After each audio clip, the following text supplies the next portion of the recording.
ಸಹಕಾರ ಸಂಘಗಳೇ ರೈತರ ಆರ್ಥಿಕ ಶಕ್ತಿಯ ಕೇಂದ್ರಗಳು. ಶಾಸಕ ಕೆಎಸ್ ಬಸವಂತಪ್ಪ. ಬಾಡ ಗ್ರಾಮದಲ್ಲಿ ಶತದಾರ ಸೌಹಾರ್ದ ಕೋಆಪರೇಟಿವ್ ಸೊಸೈಟಿಯ ನೂತನ ಶಾಖೆಯಲ್ಲಿ ಉದ್ಘಾಟನೆ. ರೈತರ ರಿಟಿಕ್. ಬಾಡ ಗ್ರಾಮದಲ್ಲಿ ಶತದಾರ ಸೌಹಾರ್ದ ಕೋಆಪರೇಟಿವ್ ಸೊಸೈಟಿ ನೂತನ ಶಾಖೆ ಉದ್ಘಾಟನೆ. ರೈತರ ಅಭಿವೃದ್ಧಿಗೆ ಸಹಕಾರ ಕ್ಷೇತ್ರದ ಕೊಡುಗೆ ಅಪಾರ, ಗಣ್ಯರ ಅಭಿಮತ. ರೈತರು ಖಾಸಗಿ ಹಣಕಾಸುದಾರರ ಬಳಿಕ ಅಧಿಕ ಬಡ್ಡಿ ದರದಲ್ಲಿ ಸಾಲ ಪಡೆದು ಕೃಷಿ ಚಟುವಟಿಕೆ ನಡೆಸುವುದರಿಂದ ಆರ್ಥಿಕ ಸಂಕಷ್ಟಕ್ಕೆ ಸಿಲುಕುವ ಪರಿಸ್ಥಿತಿ ಕೂಡ ನಿರ್ಮಾಣವಾಗ್ತಾ ಇದೆ. ಕೃಷಿಯಿಂದ ಬಂದ ಲಾಭವನ್ನ ಖಾಸಗಿ ಸಾಲದಾತರಿಗೆ ನೀಡುವ ಬದಲು ಸಹಕಾರಿ ಸಂಘಗಳ ಮೂಲಕ ಆರ್ಥಿಕ ಚಟುವಟಿಕೆಗಳನ್ನು ನಡೆಸಿದ್ರೆ ರೈತರು ಆರ್ಥಿಕವಾಗಿ ಸದೃಢರಾಗಲು ಹಾಗೂ ಸ್ವಾವಲಂಬಿ ಬದುಕನ್ನ ಕಟ್ಟಿಕೊಳ್ಳಲು ಸಾಧ್ಯ ಎಂದು ಮಾಯಕೊಂಡ ಕ್ಷೇತ್ರದ ಶಾಸಕ ಕೆಎಸ್ ಬಸವಂತಪ್ಪ ಹೇಳಿದರು. ಅವರು ದಾವಣಗೆರೆ ತಾಲೂಕಿನ ಬಾಡ ಗ್ರಾಮದಲ್ಲಿ ಬುಧವಾರ ನಡೆದ ಶತದಾರ ಸೌಹಾರ್ದ ಕೋಆಪರೇಟಿವ್ ಸೊಸೈಟಿಯ ನೂತನ ಬಾಡ ಶಾಖೆಯ ಪ್ರಾರಂಭೋತ್ಸವ ಕಾರ್ಯಕ್ರಮದಲ್ಲಿ ಮುಖ್ಯ ಅತಿಥಿಗಳಾಗಿ ಭಾಗವಹಿಸಿ ಮಾತನಾಡಿದರು. ಸಹಕಾರಿ ಸಂಘಗಳ ಮೂಲಕ ರೈತರು ಹಾಗೂ ಮಹಿಳೆಯರು ತಮ್ಮ ಆರ್ಥಿಕ ಚಟುವಟಿಕೆಗಳನ್ನು ಸುಗಮವಾಗಿಸಿಕೊಳ್ಳಬಹುದು, ಇನ್ನು ಸುಗಮವಾಗಿ ನಡೆಸಿ ಸ್ವಾವಲಂಬಿಗಳಾಗಬಹುದು. ರೈತರಿಂದ ಸಂಗ್ರಹವಾಗುವ ಹಣವನ್ನು ಮತ್ತೊಬ್ಬ ರೈತನಿಗೆ ಸಾಲವಾಗಿ ನೀಡುವ ವ್ಯವಸ್ಥೆಯಿಂದ ಸದಸ್ಯರು ತಮ್ಮ ಹಣಕ್ಕೆ ತಾವೇ ಬಡ್ಡಿ ಕಟ್ಟುವಂತಾಗುತ್ತದೆ. ಇದರಿಂದ ಸಂಸ್ಥೆಯು ಬೆಳೆಯುತ್ತದೆ ಹಾಗೂ ರೈತರು ಆರ್ಥಿಕವಾಗಿ ಅಭಿವೃದ್ಧಿಯನ್ನ ಹೊಂದುತ್ತಾರೆ ಎಂದು ತಿಳಿಸಿದರು. ಇತ್ತೀಚಿನ ದಿನಗಳಲ್ಲಿ ಹಲವು ಸಹಕಾರಿ ಸಂಸ್ಥೆಗಳು ತಮ್ಮ ಸದಸ್ಯರಿಗೆ ಕೃಷಿ ಉಪಕರಣಗಳು, ಗೊಬ್ಬರ, ಬೀಜ, ಕೃಷಿ ಸಲಕರಣೆಗಳ ಮಾರಾಟ ವ್ಯವಸ್ಥೆಯನ್ನ ಕಲ್ಪಿಸ್ತಾ ಇವೆ. ಅವುಗಳಿಂದ ಬಂದ ಲಾಭವು ರೈತರಿಗೆ ತಲುಪುತ್ತದೆ. ಇದರಿಂದ ಗುಣಮಟ್ಟದ ಕೃಷಿ ಸಲಕರಣೆಗಳು ರೈತರಿಗೆ ದೊರೆಯುತ್ತವೆ. ಇಂತಹ ಜನಪರ ಕಾರ್ಯಕ್ರಮಗಳನ್ನ ಮಾಡುವ ಸಹಕಾರ ಸಂಸ್ಥೆಗಳು ಇನ್ನಷ್ಟು ಬೆಳೆಯಬೇಕು. ರೈತರಿಗೆ ಅನುಕೂಲವಾಗುವ ರೀತಿಯಲ್ಲಿ ಸಹಕಾರ ಸಂಸ್ಥೆಗಳು ಕಾರ್ಯವನ್ನ ನಿರ್ವಹಿಸಿದರೆ ಸರ್ಕಾರದ ಮಟ್ಟದಲ್ಲಿಯೂ ಅಗತ್ಯ ಸಹಕಾರವನ್ನ ನೀಡಲಾಗುವುದು ಎಂದು ಹೇಳಿದರು. ಕಾರ್ಯಕ್ರಮವನ್ನು ಉದ್ಘಾಟಿಸಿ ಮಾತನಾಡಿದ ಕರ್ನಾಟಕ ರಾಜ್ಯ ಸಹಕಾರ ಭಾರತಿ ರಾಜ್ಯಾಧ್ಯಕ್ಷ ಎಂಆರ್ ಪ್ರಭುದೇವ ಅವರು, ಕರ್ನಾಟಕದಲ್ಲಿ 1955ರಲ್ಲಿ ಮೊದಲ ಬಾರಿಗೆ ಸಹಕಾರ ಸಮಿತಿ ಸ್ಥಾಪನೆಯಾಯಿತು. ಬಳಿಕ 1959ರಲ್ಲಿ ಆರ್ಧನಾರೀಶ್ವರ ವರದಿಯ ಆಧಾರದ ಮೇಲೆ ಸಹಕಾರ ಸಮಿತಿ ಕಾಯ್ದೆ ಜಾರಿಗೆ ಬಂದು ಸಹಕಾರ ಕ್ಷೇತ್ರಕ್ಕೆ ಮತ್ತಷ್ಟು ಬಲ ದೊರಕಿತು ಎಂದು ಹೇಳಿದರು. ಅಂದಿನಿಂದ ಸಹಕಾರ ಸಂಸ್ಥೆಗಳು ಗ್ರಾಮೀಣಾಭಿವೃದ್ಧಿ, ರೈತರ ಆರ್ಥಿಕ ಸಬಲೀಕರಣ ಹಾಗೂ ಸಾಮಾಜಿಕ ಅಭಿವೃದ್ಧಿಯಲ್ಲಿ ಮಹತ್ವದ ಪಾತ್ರವನ್ನು ವಹಿಸ್ತಾ ಇದೆ. ಗ್ರಾಮೀಣ ಭಾಗದ ಜನರ ಬದುಕನ್ನ ಸುಧಾರಣೆಗೆ ಸಹಕಾರಿ ಸಂಸ್ಥೆಗಳು ನಿರಂತರವಾಗಿ ಸೇವೆ ಸಲ್ಲಿಸ್ತಾ ಇವೆ ಎಂದು ಹೇಳಿದರು.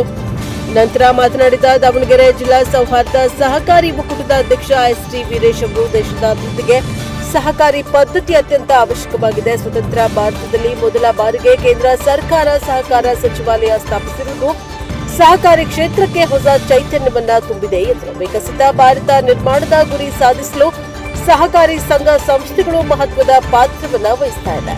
ಸಾರ್ವಜನಿಕರ ಅಭಿವೃದ್ಧಿಯೇ ದೇಶದ ಅಭಿವೃದ್ಧಿಯಾಗಿದ್ದು ಸಹಕಾರಿ ಸಂಸ್ಥೆಗಳು ಸಾರ್ವಜನಿಕ ಹಿತವನ್ನ ಕಾಪಾಡುವ ದಿಕ್ಕಿನಲ್ಲಿ ಕಾರ್ಯನಿರ್ವಹಿಸಬೇಕು ಎಂದು ಹೇಳಿದರು. Channagiri Tumakuru urban cooperative society ಅಧ್ಯಕ್ಷ ಎಚ್ಎಸ್ ಶಿವಕುಮಾರ್ ಮಾತನಾಡಿ, ಹಿಂದೆ ಸಹಕಾರಿ ಸಂಘಗಳು ಕರಾವಳಿ ಭಾಗಕ್ಕೆ ಮಾತ್ರ ಸೀಮಿತವಾಗಿದ್ದವು.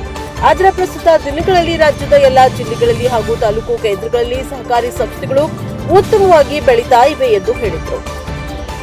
ಸಹಕಾರಿ ಕ್ಷೇತ್ರದಿಂದ ರೈತರ ಏಳಿಗೆ ಸಾಧ್ಯವಾಗಿದೆ. ರೈತರು ನಿರ್ಮಿಸಿಕೊಂಡಿರುವ ಕೆಲವು ಸಹಕಾರಿ ಸಂಸ್ಥೆಗಳು ರಾಷ್ಟ್ರ ಮಟ್ಟದವರೆಗೂ ಬೆಳೆಯಲು ಸಾಧ್ಯವಾಗಿದೆ. ಉತ್ತಮ ಆಡಳಿತ ಮಂಡಳಿ ಇದ್ದರೆ ಸಂಸ್ಥೆ ಬೆಳೆಯುತ್ತದೆ. ಸಂಸ್ಥೆ ಬೆಳೆದರೆ ಸದಸ್ಯರು ಅಭಿವೃದ್ಧಿ ಕಾಣ್ತಾರೆ. ಆದ್ದರಿಂದ ಸಂಘ ಸಂಸ್ಥೆಗಳು ಸರ್ವರ ಹಿತವನ್ನ ಕಾಪಾಡುವ ನಿಟ್ಟಿನಲ್ಲಿ ಕಾರ್ಯವನ್ನ ನಿರ್ವಹಿಸಬೇಕು ಎಂದು ತಿಳಿಸಿದರು.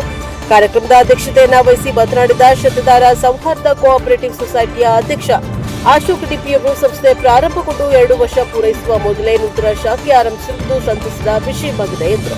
ಈ ಶಾಖೆಯಲ್ಲಿ ರೈತರಿಗೆ ಅಗತ್ಯವಿರುವ ಕೃಷಿ ಸಲಕರಣೆಗಳು, ಗೊಬ್ಬರ, ಔಷಧಿ ಸೇರಿದಂತೆ ಉತ್ತಮ ಗುಣಮಟ್ಟದ ವಸ್ತುಗಳನ್ನು ಒದಗಿಸಲಾಗುವುದು. ಈ ಭಾಗದ ರೈತರು ಉತ್ತಮ ಆರ್ಥಿಕ ಚಟುವಟಿಕೆ ನಡೆಸುವ ಉದ್ದೇಶದಿಂದ ಶಾಖೆ ಪ್ರಾರಂಭಿಸಲಾಗಿದ್ದು, ರೈತರು ಹಾಗೂ ಸಾರ್ವಜನಿಕರು ಹೆಚ್ಚಿನ ಸಂಖ್ಯೆಯಲ್ಲಿ ಷೇರುದಾರರಾಗುವ ಮೂಲಕ ಸಂಸ್ಥೆಯ ಬೆಳವಣಿಗೆಗೆ ಸಹಕರಿಸಬೇಕು ಎಂದು ಮನವಿಯನ್ನ ಮಾಡಿದರು. ಕಾರ್ಯಕ್ರಮದಲ್ಲಿ ರೈತರಿಗೆ ವಿಶೇಷ ಕೃಷಿ ಮಾಹಿತಿ ಕಾರ್ಯಾಗಾರವೂ ನಡೆಯಿತು. ಅಡಿಕೆ ಬೆಳೆಯಲ್ಲಿ ಮಿಶ್ರ ಬೆಳೆಗಳು ವಿಷಯದ ಕುರಿತು ಶಿವಮೊಗ್ಗ ಕೃಷಿ ಮತ್ತು ತೋಟಗಾರಿಕಾ ವಿಶ್ವವಿದ್ಯಾಲಯದ ಕೃಷಿ ಮತ್ತು ನಿವೃತ್ತ ವಿಸ್ತರಣಾ ನಿರ್ದೇಶಕ ಡಾಕ್ಟರ್ ಟಿಎಚ್ ಗೌಡ ಉಪನ್ಯಾಸ ನೀಡಿ ಅಡಿಕೆ ತೋಟಗಳಲ್ಲಿ ಮಿಶ್ರ ಬೆಳೆ ಪದ್ಧತಿಯ ಪ್ರಯೋಜನಗಳು, ಆದಾಯ ಅಭಿವೃದ್ಧಿ ಹಾಗೂ ಮಣ್ಣಿನ ಸಂರಕ್ಷಣೆ ಕುರಿತು ಮಾಹಿತಿಯನ್ನ ನೀಡಿದರು. ಸಾವಯವ ಕೃಷಿ ಮೂಲಕ ರೋಗ ನಿಯಂತ್ರಣ ವಿಷಯವಾಗಿ ಪ್ರಗತಿಪರ ರೈತ ಚಿಂತಕ ಕೆಜಿ ಈಶ್ವರಪ್ಪ ಕಂದಗಲ್ ಅವರು ರೈತರೊಂದಿಗೆ ಸಂವಾದ ನಡೆಸಿ ಸಾವಯವ ಕೃಷಿ ಪದ್ಧತಿಗಳ ಮೂಲಕ ಬೆಳೆ ರೋಗ ನಿಯಂತ್ರಣ, ನೈಸರ್ಗಿಕ ಕೃಷಿ ಹಾಗೂ ರಾಸಾಯನಿಕ ರಹಿತ ಬೆಳೆ ಉತ್ಪಾದನೆ ಕುರಿತು ವಿವರಣೆಯನ್ನ ನೀಡಿದರು. ಕಾರ್ಯಕ್ರಮದಲ್ಲಿ ಚಿತ್ರದುರ್ಗ, ದಾವಣಗೆರೆ ವಿಧಾನ ಪರಿಷತ್ ಸದಸ್ಯ ನವೀನ್ ಕೊಟ್ಟಿಗೆ, ದಾವಣಗೆರೆ ಜಿಲ್ಲಾ ಕೇಂದ್ರ ಸಹಕಾರಿ ಬ್ಯಾಂಕ್ ನಿಯಮಿತ ನಿರ್ದೇಶಕ ಶೇಖರಪ್ಪ, ಶತದಾರ ಸೌಹಾರ್ದ ಕೋಆಪರೇಟಿವ್ ಸೊಸೈಟಿಯ ಉಪಾಧ್ಯಕ್ಷ ಜಿಎಸ್ ಶಿವಲಿಂಗಪ್ಪ, ಸಂಸ್ಥೆಯ ಮುಖ್ಯ ಕಾರ್ಯನಿರ್ವಾಹಕ ಶ್ರೀ ಗುರು ಎನ್ ಬಾಡ, ಸಲಹಾ ಸಮಿತಿ ಸದಸ್ಯರಾದ ಕೆಎಸ್ ಮಂಜುನಾಥ ಕೊಡಗಾನೂರು, ಗುರುಶಾಂತಪ್ಪ, ಆರ್ಎಸ್ ಶಾಂತಕುಮಾರ್ ಕಾಳೂರು ಸೇರಿದಂತೆ ಶತದಾರ ಆಡಳಿತ ಮಂಡಳಿಯ ನಿರ್ದೇಶಕರಾದ Krishnappa TR, SR Prakash, GV Rajendra Kumar, Dinesh Kumar, Najima Banu, BS Shantha, HCL Pallavi, B Rangaswamy, Nagaraj KO, RS Adarsha, Kiran MG ಉಪಸ್ಥಿತರಿದ್ದರು. ಇದೇ ಸಂದರ್ಭದಲ್ಲಿ ಸಂಸ್ಥೆಯ ಸಿಬ್ಬಂದಿಗಳು, ರೈತರು, ಸಾರ್ವಜನಿಕರು ಹಾಗೂ ವಿವಿಧ ಗ್ರಾಮಗಳ ಮುಖಂಡರು ಕಾರ್ಯಕ್ರಮದಲ್ಲಿ ಭಾಗವಹಿಸಿ ನೂತನ ಶಾಖೆಯ ಉದ್ಘಾಟನೆಗೆ ಸಾಕ್ಷಿಯಾದರು. ಗ್ರಾಮೀಣ ಭಾಗದಲ್ಲಿ ಸಹಕಾರ ಕ್ಷೇತ್ರದ ವಿಸ್ತರಣೆಗೆ ಹಾಗೂ ರೈತರ ಆರ್ಥಿಕ ಸಬಲೀಕರಣಕ್ಕೆ ಈ ನೂತನ ಶಾಖೆಯ ಮಹತ್ವದ ಹೆಜ್ಜೆಯಾಗಿದ್ದು, ಕಾರ್ಯಕ್ರಮದಲ್ಲಿ ರೈತರು ಹಾಗೂ ಸಾರ್ವಜನಿಕರು ಭಾರೀ ಸಂಖ್ಯೆಯಲ್ಲಿ ಭಾಗವಹಿಸುವ ಮೂಲಕ ಸಹಕಾರ ಕ್ಷೇತ್ರದ ಮೇಲಿನ ವಿಶ್ವಾಸವನ್ನು ವ್ಯಕ್ತಪಡಿಸಿದರು. ಬ್ಯೂರೋ ರಿಪೋರ್ಟ್, ದೇವರಾಜ್ ಕಿರೆಲ್ಲಿ ಹಕ್ಕು, ಪ್ರಶಾಪ ಟಿವಿ, ದಾವಣಗೆರೆ.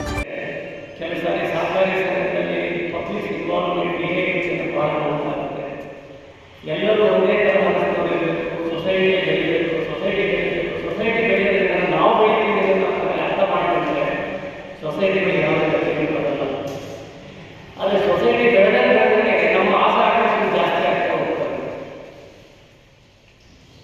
ನಾನೇ ಕುರ್ಚಿ ಯಾವಾಗಲೂ ಸಿಗುತ್ತಾ ಈ ಥರ ಚಿಂತೆಗಳು ಶುರು ಆದಾಗ ಸೊಸೈಟಿ ಬರುತ್ತೆ, ಸೊಸೈಟಿ ಜೊತೆಗೆ ಸೊಸೈಟಿಯಲ್ಲಿ ಯಾರು ಇರ್ತಾರೋ ಅವರು ಕೂಡ ಸಾಮಾನ್ಯ ಶುರುವಾಗ್ತದೆ. ಹಾಗಾಗಿ ನಾವು ಗಮನ ಹರಿಸಬೇಕು. ಯಾವಾಗಲೂ ಕೂಡ ನಿರಂತರವಾಗಿ ನಾವು ಸೊಸೈಟಿ ಬೆಳೆದರೆ ನಾವು ಬೆಳಿತೀವಿ, ನಾವು ಬೆಳೆದ ಸಮಾಜ ಬೆಳೆಯುತ್ತೆ ಚಿಂತೆ ಮಾಡಕ್ಕೆ ಶುರು ಮಾಡಿದರೆ ನಾವು ಮೂವರು ಚೆನ್ನಾಗಿರ್ತೀವಿ.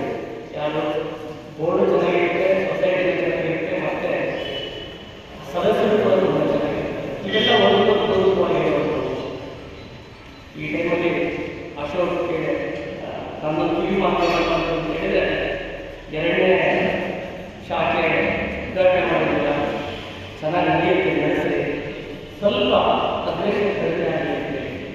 ಮತ್ತು ಬ್ಯಾಂಕ್ ವೇಟ್ ಮಾಡ್ತಾರೆ, ಸಕ್ಸಸ್ಫುಲ್ಲಾಗಿ ಬೆಳೆಸುತ್ತೆ. ಯಾಕೆಂದರೆ ನಾವು 100 ಒಳ್ಳೆ ಕೆಲಸ ಮಾಡಿದ್ವಿ ಸಮಾಜದಲ್ಲಿ, ಜನ ಅವರಪ್ಪ ಒಳ್ಳೆ ಮಾಡಿದ್ದಾರೆ. ಅಶೋಕ್ 2 ಬ್ಯಾಂಕ್ ಮಾಡಬೇಕು, 4ನೇ ಬ್ಯಾಂಕಲ್ಲಿ ಸ್ವಲ್ಪ ಇದು ಮಾಡಿದಷ್ಟು ಫಲ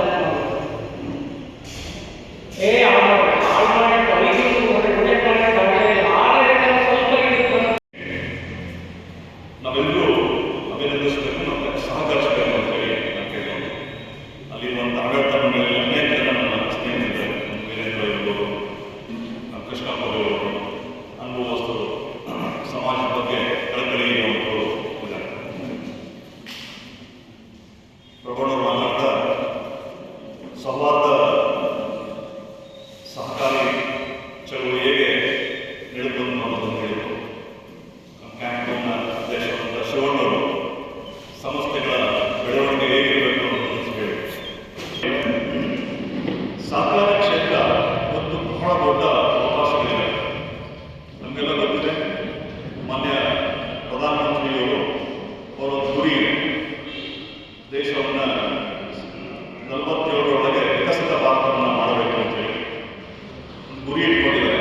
ಆ ಗುರಿ ಸಾಧನೆಗೆ ಒಂದು ಪ್ಲಾನ್ ಮಾಡ್ತಾರೆ, ಯೋಜನೆಯನ್ನು ಮಾಡ್ಕೊಂಡಿದ್ದಾರೆ. ಆ ಯೋಜನೆ ತಕ್ಕಂಗೆ ಕೆಲಸವನ್ನು ಮಾಡ್ತಾ ಇದ್ದಾರೆ. 5 ಟ್ರಿಲಿಯನ್ ಆರ್ಥಿಕತೆ ಆಗಬೇಕು ನಮ್ಮ ದೇಶದ್ದು ಅಂತ ಹೇಳಿ ಗುರಿ ಇಟ್ಕೊಂಡಿದ್ದಾರೆ. ಅದಕ್ಕೆ ಪ್ಲಾನ್ ಮಾಡಿದ್ದಾರೆ. ಯಾವ ಕ್ಷೇತ್ರದಿಂದ ಅದು ಗುರಿ ತಲುಪಕ್ಕೆ ಸಾಧ್ಯ ಆಗುವಂಥದ್ದು. ಕನಸು ಕಾಣೋದು ಸುಲಭ, ಆ ಕನಸನ್ನು ಸಾಕಾರ ಮಾಡಲಿಕ್ಕೆ ಯೋಜನೆ ಬಹಳ ಇಂಪಾರ್ಟೆಂಟ್. ಆ ಯೋಜನೆಯನ್ನು ನಾವು ಮಾಡಿದ್ದಾರೆ. ನಾನು ಯಾಕೆ ಈ ಮಾತನ್ನು ಇಲ್ಲಿ ಹೇಳ್ತಾ ಇದ್ದೇನೆ ಅಂತಂದರೆ, ನಮಗೆಲ್ಲ ಗೊತ್ತಿದೆ, ಸ್ವತಂತ್ರ ಬಂದ ಫಸ್ಟ್ ಟೈಮ್ ನಮ್ಮ ಕೇಂದ್ರ ಸಚಿವ ಸಂಪುಟದಲ್ಲಿ ಸಹಕಾರ ಇಲಾಖೆಯನ್ನು ಫಸ್ಟ್ ಟೈಮ್ ಮಾಡಿದ್ರು. ಅಂದರೆ ಸಹಕಾರ ಕ್ಷೇತ್ರದ ಮಹತ್ವ ಏನು, ಆ ಸಹಕಾರಕ್ಕೆ ಸಚಿವರು ನಮ್ಮ ಅಮಿತ್ ಶಾ ಅವರು ಒಂದು ಗುರಿ ಇಟ್ಟಿದ್ದಾರೆ. ಅವರ ಏನು ಅಂತಂದ್ರೆ 1 ಟ್ರಿಲಿಯನ್ ಟ್ರಿಲಿಯನ್ ಒಳಗೆ ಆರ್ಥಿಕತೆ ಒಳಗೆ 1 ಟ್ರಿಲಿಯನ್ ನಮ್ಮ ಸಹಕಾರಿ ಕ್ಷೇತ್ರದಿಂದ ಆಗಬೇಕು ಅನ್ನೋ ಗುರಿ. ಅಂದರೆ ನಾವೇನೋ ಒಂದು ಸಂಸ್ಥೆ ಮಾಡಿದ್ದೀವಿ, ಸಹಕಾರ ಸಂಸ್ಥೆ ಮಾಡಿದ್ದೀವಿ, ಇದು ಸುಮ್ಮನೆ ಮಾಡಿಲ್ಲ, ಯಾವುದೋ ಹೆಸರಿಗೆ ಏನೋ ಇದು ಮಾಡ್ತಾ ಇಲ್ಲ. ಇದರ ಆಳ ಅದರ ಪ್ರಭಾವ ಎಷ್ಟಿದೆ ಅನ್ನೋದನ್ನು ತಾವೆಲ್ಲ ಅರ್ಥ ಮಾಡ್ಕೋಬೇಕು ಅನ್ನೋದು ಹೇಳ್ತೀನಿ. ನಮ್ಮ ಭಾರತ ರೈತರಿಗೆ ಸೊಸೈಟಿ ಮುಖಾಂತರ ಅನೇಕ ಯೋಜನೆಗಳನ್ನು ಕೊಡಲಿಕ್ಕೆ ಪ್ರಯತ್ನ ಮಾಡಲಿ ಅಂತಕ್ಕಂಥ ಮಾತನ್ನು ನಾವು ಸಂಘದ ಎಲ್ಲ ನಮಗೆ ಬರ್ತಾ. ಯಾಕಂದರೆ ನಮ್ಮ ರೈತರು ಖಾಸಗಿ ಸಾಲ ತಗೊಂಡು 5 ಕೋಟಿ 3 ಕೋಟಿ 4 ಕೋಟಿ ಆರ್ಥಿಕ ಪ್ರಪಂಚಕ್ಕೆ ಸಿಕ್ಕೊಂಡಿರ್ತಕ್ಕಂಥ ರೈತರು ಭಾಳ ಇದೆ. ಅದರಿಂದ ಒಂದು ಕೋಆಪರೇಟಿವ್ ಸೊಸೈಟಿಗಳ ಮುಖಾಂತರ ಸಾಲ ಪಡೆಯುವುದಕ್ಕೆ ನೋಡಿದ್ರೆ ಎಲ್ಲ ರೀತಿಯಿಂದ ಅವರು ರೈತರು ಬೇಕಾಗಿರ್ತಕ್ಕಂಥ ಸಂಘಟನೆಗಳು ರೈತರಿಗೆ ಸಹಕಾರ ಮಾಡ್ತಕ್ಕಂಥದ್ದು ಎಲ್ಲವನ್ನ ಮಾಡ್ಕೊಂಡು ಆ ರೀತಿಯಾಗಿರ್ತಕ್ಕಂಥ ಸೊಸೈಟಿ ಆಗಿರೋದ್ರಿಂದ ನಮಗೆ ರೈತರಿಗೆ ಭಾಳ ಮುಖ್ಯವಾಗಿರ್ತಕ್ಕಂಥ ಕೆಲಸ ಆಗುತ್ತೆ. ಇವತ್ತು ಗವರ್ಮೆಂಟ್ ಕೋಆಪರೇಟಿವ್ ಸೊಸೈಟಿ ಎಲ್ಲ ನಿರ್ದೇಶಕರಿಗೆ ನಾವು ಮತ್ತೊಮ್ಮೆ ಮನವಿ ಮಾಡಿ ನಮ್ಮ ಭಾಗದ ರೈತರಿಗೆ ಉತ್ತಮವಾದಂಥ ಒಂದು ಸೌಕರ್ಯವನ್ನು ನೀಡಿ ಈ ಭಾಗದ ರೈತರನ್ನು ಆರ್ಥಿಕವಾಗಿ ಮೇಲೆ ಕಾರ್ಯವನ್ನು ಮಾಡಿಕೊಡ್ತಕ್ಕಂಥ ನಿರ್ಮಾಣ ಒಂದು ಬೇರೆ ನಮ್ಮ ದಾವಣಗೆರೆ ಕೋಆಪರೇಟಿವ್ ಸೊಸೈಟಿಗಳು ಅವ್ರು ಖಾಸಗಿಯವರು ಮಾಡಿಕೊಂಡು ನಾಳೆ ಎಲ್ಲ ರೀತಿಯಿಂದ ಅವ್ರಿಗೆ ವ್ಯವಸ್ಥೆ ಹೆಚ್ಚಿಸಿದ್ದು ಎಲ್ಲ ವಹಿವಾಟು ಮಾಡ್ಕೊಂಡು ಆದಮೇಲೆ ನಾವು ಸೊಸೈಟಿಗಳು ಮುಚ್ಚಿ ಹೋಗ್ತಕ್ಕಂಥದ್ದು ನಾವು ನೋಡಿದ್ದೀವಿ. ಆ ರೀತಿಯಾಗಿ ಮತ್ತು ಎಷ್ಟೋ ನಮ್ಮ ರೈತರು ಮತ್ತು ಈ ಅಲ್ಲಿ ಹೋಗಿ ಅಲ್ಲಿ ಏನು ಸಮಸ್ಯೆ ಇದೆ, ಏನಿದೆ, ಅವ್ರೇನು ಮಾಡಿದ್ದಾರೆ, ಇನ್ನೇನು ಮಾಡ್ಬೋದು, ಆಮೇಲೆ ಏನು ಕಾರಣ, ಯಾಕೋ ಅವರು ಮೆಣಸು ಸತ್ತೋಗ್ತಾ ಇದೆ, ಅದಕ್ಕೆ ಏನು ಕಾರಣ ಅನ್ನೋದನ್ನು ನೀವು ತಿಳ್ಕೋಬೇಕು. ತಿಳ್ಕೊಂಡು ತಜ್ಞರ ಹತ್ರ ಮಾತಾಡಿದಾಗ ಅವ್ರು ಏನು ತಪ್ಪು ಮಾಡಿದ್ರು ಅಂತ ಗೊತ್ತಾಗುತ್ತೆ. ಇಲ್ಲ ಯಾರ ಸುಮ್ಮನೆ ಬಂದಿಲ್ಲ, ಮೇಲೆ ಬರಬೇಕಾಗುತ್ತೆ. ಅದನ್ನು ನೆನ್ಪಿಟ್ಕೊಳ್ರಿ. ಎಲ್ಲ ಬೆಳೆಗಳನ್ನು ಬೆಳಿಬೇಕೆ ಸಾಧ್ಯ ಇದೆ. 4 ವರ್ಷ ಆದಮೇಲೆ ಮೆಣಸು, ಆಮೇಲೆ ಕೊಕ್ಕೋ, ಇಂಥ ಕಾಫಿ ಸಹ ಬೆಳೆದಿರೋ ಉದಾಹರಣೆಗಳಿದ್ದಾವೆ. ಅವನ್ನ ಬೆಳಿಲಿಕ್ಕೆ ಸಾಧ್ಯ ಇದೆ. ಅವನ್ನ ಪ್ರಯತ್ನ ಪಡಬೇಕು. ನಿಮಗೆ ಗೊತ್ತಿಲ್ಲ ಅಂದರೆ ನೋಡ್ಕೊಂಡು ಬರಬೇಕಾಗುತ್ತೆ. ನೋಡ್ಕೊಂಡು ಬಂದು ತಜ್ಞರ ಹತ್ರ ಮಾತಾಡಿ ಮಾಡಬೇಕಾಗುತ್ತೆ. ಆಮೇಲೆ ಫಸ್ಟು ನೀವು ನಿಮ್ಮ ಹೊಲಗಳ್ಗೆ ಸಾಯಿಲ್ ಟೆಸ್ಟ್ ಮಾಡಿಸಿ. ಅಸಿಡಿಟಿ ಇದೆಯೋ ನ್ಯೂಟ್ರಲ್ ಇದೆಯೋ ನಿಮ್ಗೆ ಗೊತ್ತಿರಲ್ಲ, ಅರ್ಥಾಯ್ತಾ?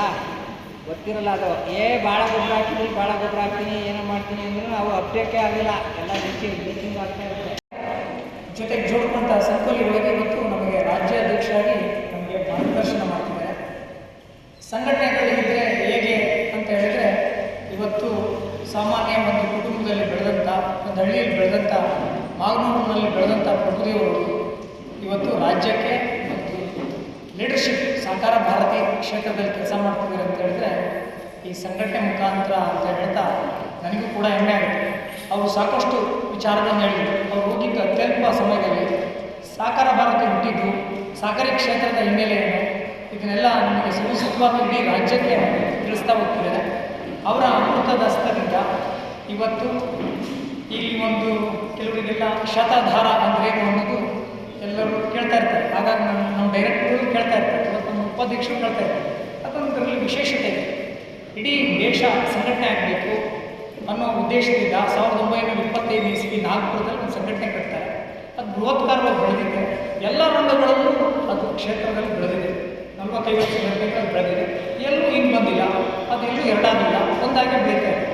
ಅದರ ನೆನಪಿಗೆ ಇಟ್ಕೊಂಡು ಅದು ಕಳೆದ ವರ್ಷ 100 ವರ್ಷ ಆಚರಣೆ ಮಾಡ್ತಿತ್ತು. ಅದರ ನೆನಪಿಗೋಸ್ಕರ ಶತ ಒಂದು 100 ಧಾರ ಅಂದರೆ ಅದು ಹಂಗೆ ಕಂಟಿನ್ಯೂ ಆಗಬೇಕು ಅನ್ನೋದು, ಫಾಲ್ಸ್ ಥರ ಹರಿಬೇಕು ಅನ್ನೋ ಕಣ್ಣು ಇಟ್ಕೊಂಡು ಹಿರಿಯರ ಆಶಯ ಇರುತ್ತೆ. ಮತ್ತೂರು ಶಿವಮೊಗ್ಗದಲ್ಲಿರುವಂಥ ಮತ್ತೂರಿನಲ್ಲಿ ಒಬ್ಬರು ಸಾಮಾನ್ಯ ವ್ಯಕ್ತಿಗಳನ್ನು ಕೇಳಿದಾಗ ಅವರು ಈಗ ಆಗ್ಬೋದು ಅಂತೇಳಿ ನಮ್ಮ ಸಲಹಾ ಸಮಿತಿ ಮತ್ತು ಬೋರ್ಡ್ ಮುಂದೆ ಇಟ್ಟಿದ್ವಿ. ನಮ್ಮ CO ಗುರು ಅವರ ಜೊತೆಗೆ ಮಾತುಕತೆ ಮಾಡಿ ಪ್ರಾರಂಭದಲ್ಲಿ ಉಲ್ಲೇಖ ಮಾಡಿದ್ವಿ. ಅದೇ ರೀತಿ ಈ ವರ್ಷ ಯಾಕೆ ಬಾಡದಲ್ಲಿ ಮಾಡ್ತಿದ್ದೀವಿ ಅಂತ ಹೇಳಿದ್ರೆ ಶ್ರೀಯುತ ಪ್ರಭುದೇವರು ಹೇಳಿದರು 2000ನೇ ಪ್ರಾರಂಭ ಆದ ಸೌಹಾರ್ದ ಸಹಕಾರಿ ಈ 25 ವರ್ಷ ಅದ್ರ ನೆನಪಿಗೋಸ್ಕರ ಬಾಡದಲ್ಲಿ ನಾವು ಅಂದ್ಕೊಂಡ್ರು ಇನ್ನು ಅನೇಕ ವಿಚಾರಗಳಿದೆ ಅವರ ಹತ್ರ. ಈ 25 ವರ್ಷದ ನೆನಪಿಗೆ ಬಾಡದಲ್ಲಿ ಶಾಖೆ ಆಗಿದೆ. ಈ ಆಶಯದಂತೆ ಈ ಸಂಸ್ಥೆಗಳನ್ನು ಅನೇಕ ಹಿರಿಯರು ಯಾವುದೇ ಕಾಡು ಜಾತಿಯಲ್ಲಿ ಹಾಲುಮರ ಗಿಡ ನಿಮಗೆ ಪೊಟ್ಯಾಷ್ ಅಂಶವನ್ನು ಕೊಡ್ತದೆ. ಅರ್ಚಿಗಿರೋದೆಲ್ಲ ನಿಮಗೆ ನೈಟ್ರೋಜನ್ ಅಂತ ಗೊತ್ತಿದೆ, ಹಸಿರು ಇರೋದೆಲ್ಲ ಹಿಂಗೆ ಹಿಡಿದು ಜೀಡಿದ್ರೆ ನಾರು ಬರ್ತದಲ್ಲ ಸೂಪರ್ ಫಾಸ್ಫೇಟ್ ಲೈಮ್ ಅಂತ. ಇದು ನಮ್ಮ ಹಿರಿಯರನ್ನು ಬಿಟ್ಟೋದಂಥ ಜ್ಞಾನ. ನಾವೇನು ಮಾಡ್ತೀವಿ, ಯಾವುದೇ ಇರಬಾರ್ದು, ರೌಂಡ್ ಅಪ್ ಎಲ್ಲ ಕೊಂದುಬಿಟ್ವಿ. ಒಂದದ್ದೇನು ಹೊರಗಳಿಂದ ತಗೊಂಬಂದು ಹಾಕೋದು. ನಂತರ ಇಷ್ಟು ನೀವು ಹೊಲ ಉಳುಮೆ ಮಾಡಿದಂಗೆ ಭೂಮಿ ಏನಿದೆ ತನಗೆ ಬೇಕಾದಂಥ ಗೊಬ್ಬರವನ್ನು ತಾನೇ ಸೃಷ್ಟಿ ಮಾಡಿಕೊಳ್ತದೆ. ಇದು ವೈಜ್ಞಾನಿಕವಾದ ಸತ್ಯ. ಅದಕ್ಕೆ ಬೇಕಾದಂಥ ಗಿಡಗಳನ್ನು ತಾನೇ ಬೆಳ್ಕೊತದೆ. ಇದು ವೈಜ್ಞಾನಿಕ ಸತ್ಯ. ನಿಮ್ಮ ಉದಾಹರಣೆಗೆ ನಿಮ್ಮಲ್ಲಿ ಕೇಳ್ತಾ ಇದ್ದೀನಿ, ನಿಮ್ಮ ಬದಿನಲ್ಲಿ ಇರೋಂಥ ಅಡಿಕೆಕಾಯಿ ನೋಡೋ ಹೊಲ್ದಾಗೆ ಆಗ್ತಿಲ್ಲ. ಅಲ್ಲಿ ಯಾರಾದ್ರೂ ಉಳುಮೆ ಮಾಡಿದ್ರೆ ನೋಡೋ ಹೊಲ್ದಾಗಿರೋಂಥ ಇನ್ನು ಕಾಯಿ ಜಾಸ್ತಿ ಯಾವುದ್ರಲ್ಲಿದೆ, ಬದಿನಲ್ಲಿದೆ ತೆಂಗಿನಕಾಯಿ. ಅಲ್ಲಿ ಯಾರಾದರೂ ಉಳುಮೆ ಮಾಡಿದ್ರೆ ಇಲ್ಲ. ಇಲ್ಲಿ ಎಲ್ಲಿ ಹೋಗ್ಲಾಗಾದ್ರೆ ಎಲ್ಲಿ ಸೋತ್ರು ನಾವು ವ್ಯವಸಾಯ ಮಾಡೋರು, ಇದ್ರ ಬಗ್ಗೆ ಯೋಚನೆ ಮಾಡ್ಬೇಕು ತಾನೆ. ಇಲ್ಲಿ ನಮ್ಮನ್ನು ಅದನ್ನು ಭೂಮಿನ ತನ್ನಟಿ ತಾನೇ ಬಿಟ್ಟರೆ ಸಾಕು, ಎಲ್ಲ ಸೃಷ್ಟಿ ಮಾಡಿಕೊಳ್ತದೆ. ಬಂಧುಗಳೇ, ಇದು ದಿನಗಳೆಲ್ಲ ಚರ್ಚೆ ಬೇರೆ ಇರ್ತದೆ. ಈಗ ನೀವು ನಿಮ್ಮ ಜಮೀನಿನಲ್ಲಿ ಹೆಚ್ಚಿನ ಬೆಳೆಯನ್ನು ತಗೋಬೇಕು. ಅಡಿಕೆಯಲ್ಲಿ ಯಾರಾದರೂ 8-10 ಕ್ವಿಂಟಲ್ ತಗೊಳ್ಳೋರು, 10-12 ಕ್ವಿಂಟಲ್ ತಗೋಬೇಕು ಅಂತ ಮನಸ್ಸು ಮಾಡೋರು ಸ್ವಲ್ಪ ತಾಳ್ಮೆ ಇದ್ದ ಯೋಚನೆ ಮಾಡಿರಿ. ನಿಮ್ಮ ಏನಿದೆಯಲ್ಲ ಅಡಿಕೆ ಇದ್ದ ಅಡಿಕೆಗೆ 9 ದಾಯ ಮಾಡಿದರೋ 8-9 ದಾಯ ಮಾಡಿದರೋ ಗೊತ್ತಿಲ್ಲ. ಆ ದಾಯದ ನಡುವೆ 2 ಗಿಡ ಮೆಣಸಿನ ಗಿಡ ಹಾಕ್ರಿ. ಅದು ಕಾಯಿ ಕೊಡ್ತದೆ ಬಿಡ್ತದೆ, ಆಮೇಲೆ ಯೋಚನೆ ಮಾಡೋಣಂತೆ. ಕಾಯಿ ಕೊಡೋದು ಮಾಡೋಕ್ಕೆ ಆಮೇಲೆ ಯೋಚನೆ ಮಾಡೋಣ. ಆನಂತರ ಅಡಿಕೆ ಬಿಟ್ಟು 1.5 ಅಡಿ ದೂರದಲ್ಲಿ ಅಲಸಂದೆ ಬಿತ್ರಿ. 1.5 ಅಡಿ ದೂರದಲ್ಲಿ ಅಲಸಂದೆ ಬಿತ್ರಿ. ಅಡಿಕೆ ಬಿಟ್ಟು ನೀವು ನೀರು ಹಾಸ್ಬೇಕಾದಲ್ಲಿ 2 ಸಾಲ ಅಲಸಂದೆ ಅದು ನಡುವೆ ಇರ್ತದಲ್ಲ, ಅಲ್ಲಿ ನೀರು ಹಾಸ್ರಿ. ನಿಮ್ಮ ಅಡಿಕೆ ಬತ್ತಿಗೆ ಮಾತ್ರ ನೀರು ಕೊಡ್ರಿ. ಅಲ್ಲ, ಯಾವುದೋ ಅಲಸಂದೆ ಬತ್ತಿಗೆ ಮಾತ್ರ ನೀರು ಕೊಡ್ರಿ. ನೀರೈತೆ, ಚಾನಲ್ ನೀರು ಬಿಟ್ಟಿದ್ದೆ, ಕರೆಂಟು ರಾತ್ರಿ ಹೊತ್ತು ಕೊಟ್ಟರು ಹೋಗಿ ಬಿಟ್ಟಿದ್ದೆ, ಸಾಕು. ಇದು ಅಷ್ಟು ಅಲಸಂದೆ ಬತ್ತಿಗೆ ಮಾತ್ರ ನೀರು ಕೊಡಿ. ಆ ಅಲಸಂದೆ ಅಡಿಕೆಗೆ ಮೀಟ್ರು, ತೆಂಗಿಗೆ ಕ್ರೋಟಾನ್ ಗಿಡ ಮೀಟ್ರು. ಇಡೀ 5 ಎಕರೆ ತೆಂಗಿನಲ್ಲಿ ಒಂದು 5-6 ಕ್ರೋಟಾನ್ ಗಿಡ ಅಲ್ಲಲ್ಲಿ ಹಾಕಿ ಆ ಕ್ರೋಟಾನ್ ಗಿಡ ಬತ್ತಿದ ಮಾತ್ರ ತೆಂಗಿ ನೀರು ಕೊಡ್ರಿ.